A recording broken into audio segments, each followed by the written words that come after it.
For now, we cross over to the interview segment where this afternoon we are joined by Leonard Khafafa, who is a public policy analyst, to discuss issues about management of finances during the festive season. Welcome, sir. Thank you very much, Jacqueline.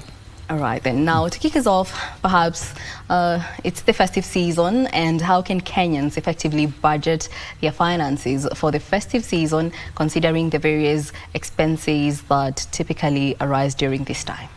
That's a hard one, Jacqueline, because Kenyans live for Christmas. This is the one, I think this is the biggest holiday, so to speak, that Kenyans ever get in a year. It's actually bigger than Easter. And most Kenyans traditionally make their annual visit home during this particular period. So it's a hard one to ask them to cut down on what they really ought to cut down so as to fit in with what is coming next year. But it must happen. So for me, I mean, if you ask me, or rather you've already asked me, I would say that they need to draw up a budget that precludes unnecessary spending. Unnecessary spending would include things like eating out, for instance. So cut eating out. It's not necessary. When you look at the household budget, there are things that you can forego. If you're used to eating, say, cereals for breakfast, you can look for cheap alternatives. You have homegrown alternatives like nduma and guashe, you know, arrowroots and sweet potatoes that you can use in place of cereals and still have healthy sustenance. So those are the things that people ought to look at, I mean, in terms of this season, because where we are headed promises to be tougher than where we've come from.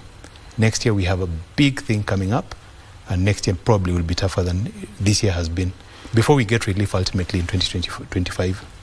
All right. Mm-hmm. So perhaps even as they look at cutting down, are there other financial tips that you would recommend to individuals and families? They know that Christmas is coming like way early in the year, yep, and perhaps just navigating earlier on so that they can be able to enjoy an affordable festive season without overspending. Yeah, I think there is. I mean, for commuting money to be set aside, either for fuel or for bus fares, the way I would conduct my budget is to set aside, from whatever I receive for my December pay, I would set aside these very necessary and these very pertinent expenses that will definitely come in Jan. I'll put them aside. Then what comes thereafter is what I can call my disposable income that I can live within, that I can now use to spend on other things that are our term non-essentials. What is left over from what, after having put aside school fees, having put aside rent, having put aside money to tide you through January. That's now what I would consider money that is up to me to spend. That's how I would look at it. All right. So you've shared insights on the importance of setting realistic financial goals.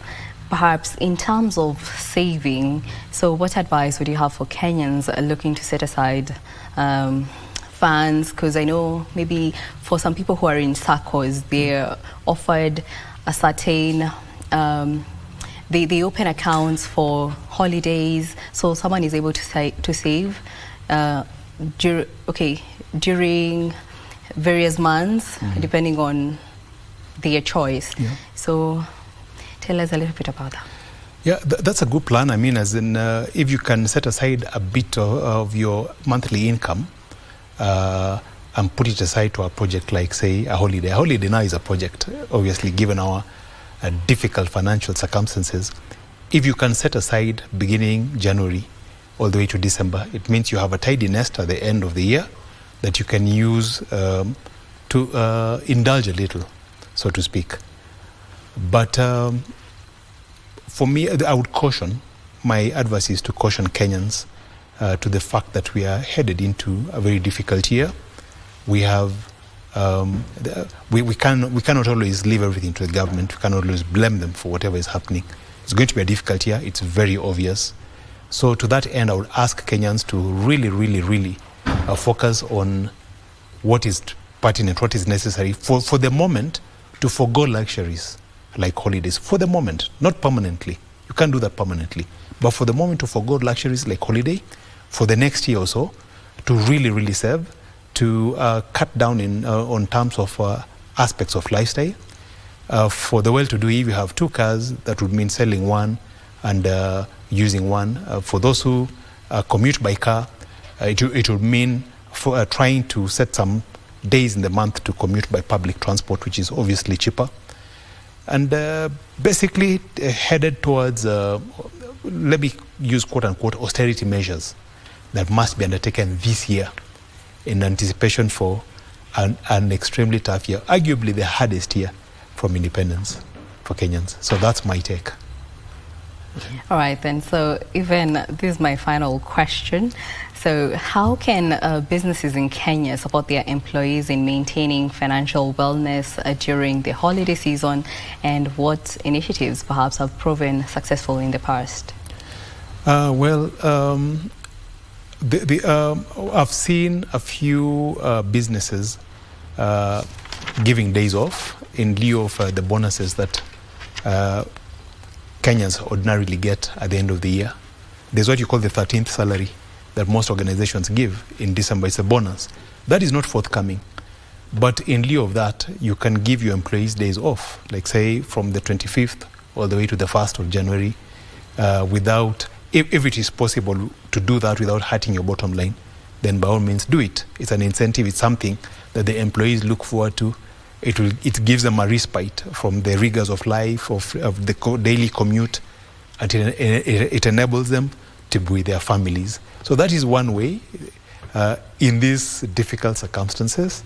Perhaps the other is to have for the companies that can afford it, to have a scheme of sorts, to pull some money so that come next year at a time like this, there's at least some dividend that is given to employees in lieu of the difficulties that they've gone through the entire year. So again, that's my take. Yeah. Well, I love that. I love the dividends part. Now, that was Leonard Khafafa, who is a public policy analyst, was here to discuss with us the issues revolving around management of finances, especially during the festive season. Well, thank you so much, sir, and thank you for gracing us with your presence, and happy holidays.